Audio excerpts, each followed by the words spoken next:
Boruto episode 43. Now, this episode was a good episode. I really liked it. It made a lot of people think. And one thing that really made us think is the Byakuya gang. I'm pretty sure we all know about them. They're the focal point of this episode. They're like these righteous thieves that basically come by and steal things from the rich and they give to the poor. Now, a lot of people might say that it's a good thing. A lot of people might say it's a bad thing. I'm pretty much going to make a full video on it probably later on in the week. But this episode really picked up from the last week's episode. And you guys know the Byakuya gang basically had that guy, that poor guy that wanted to commit suicide, strap a bomb to his chest and go into the bank. It's pretty much the diversion so they could steal a whole bunch of jewelry and then convert that into cash to pay for the well. Now in this arc, Shikadai is supposed to be a focal point, mainly because Boruto was going to end up turning to Shikadai for his advice, mainly because Shikadai was talking like an old man, and we all know Shikadai is extremely smart. So Boruto was going to end up talking with Shikadai. But the thing about Shikadai is basically like already like quote unquote friends or associates with the actual Byakuya gang person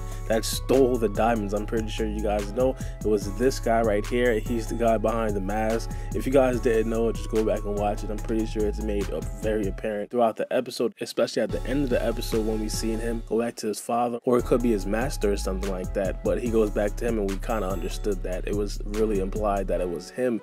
Now Shikadai is friends with this guy. I'm not sure if Shikadai's gonna figure out, or he's gonna find out that he's the person behind the mask and he's the person that Boruto's really after, but it's gonna be an interesting time. Now a couple of things that I found was really funny. Boruto actually thought he could withstand the negative 20 degrees in the bank, and obviously it's negative 20 degrees. I mean, come on now.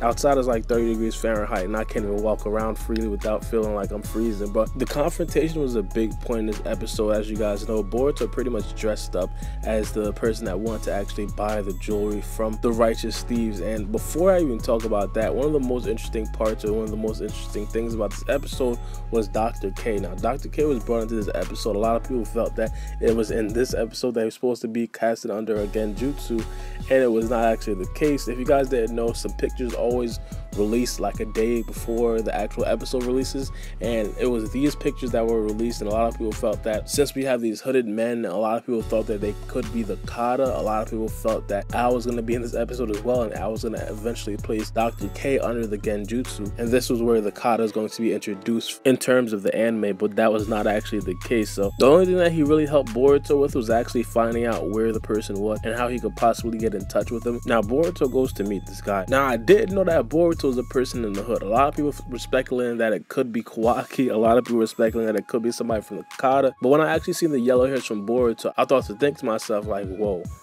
is this actually Kawaki? But it turned out to be Boruto. As you guys know, Kawaki has some blonde hair at the bottom. You guys should have definitely seen my face when I seen Boruto's yellow hair, bro. I was stunned. Like, I could have sworn it was Kawaki. But Boruto and his friends were led to the poor village, and after they were led to the poor village, they started to see why this righteous thief was actually doing what he was doing. Boruto got to see the village that was in the most unfortunate positions that they could possibly be in the Hidden Leaf village. And Boruto said throughout this video that he pretty much didn't know that villages like that existed. When he said that, he was basically talking about the black market, and Boruto seeing this probably for the first time is again showing that he doesn't necessarily know the whole village. So Boruto definitely has a lot to learn in terms of people struggling, because again, Boruto is the son of the Hokage. He probably never had to struggle a day in his life. So him finally seeing that, it was like a huge blow to him. Like as soon as he seen that, he was just like, wow. So after that, he pretty much went home and he was pretty depressed, and I kind of get where he was coming from by being depressed. I mean, you kind of build up this judgment on somebody that they're not supposed to steal anything no matter what the circumstance, and when he actually starts to see the reason upon them stealing, he's kind of taken back. Like now he has to legitimately think about his decisions on if these people, the Byakuya gang, are actually bad people. Now a couple things to look forward to. Again, Boruto is not necessarily going to be off of this case. He's pretty much going to try to figure out the correct way. Again, he's going to be contacting Shikadai, and I'm not sure if Shikadai's judgment is going to be clouded, mainly because I don't think that Shikadai is going to tell Boruto like, yeah, you have to go after these guys because they're stealing things. I think Shikadai is going to take the route that he took in this episode again, which he was like, things are not always black and white. Sometimes people have actual reasons why they do things, and I think Shikadai is going to continue on with that path and probably tell Boruto, but I don't think Boruto is going to follow that. Boruto is probably going to want to go after these guys, and I'm not sure if Boruto is going to actually succeed in this mission. As you guys know, that kid knows ice style. Like, he has a kekegenkai. We know Boruto has a kekegenkai, Sada has a kekegenkai, Mitsuki has Sage Mode, but things like him, he kind of gives gives me that Haku vibe, where it's like this young prodigy that no one knows of and is like a rogue ninja. But it's gonna be interesting in the next episode, especially to see what Shikadai thinks about this and his stance upon this, and see if Boruto's gonna actually take a stance.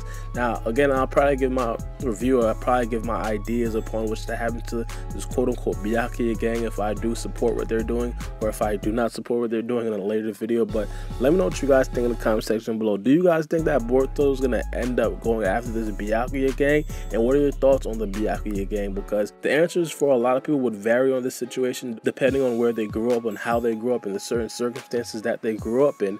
But let me know what you guys think in the comment section below. Make sure you guys comment in the first 15 minutes before you get my next Boruto video. But it's been your boy Baara, and we out. For my city, I'm the youngest nigga reppin'. Oh my God, oh my God. If I die, I'm a legend. Oh my God, if I die, I'm a legend. I'm a first.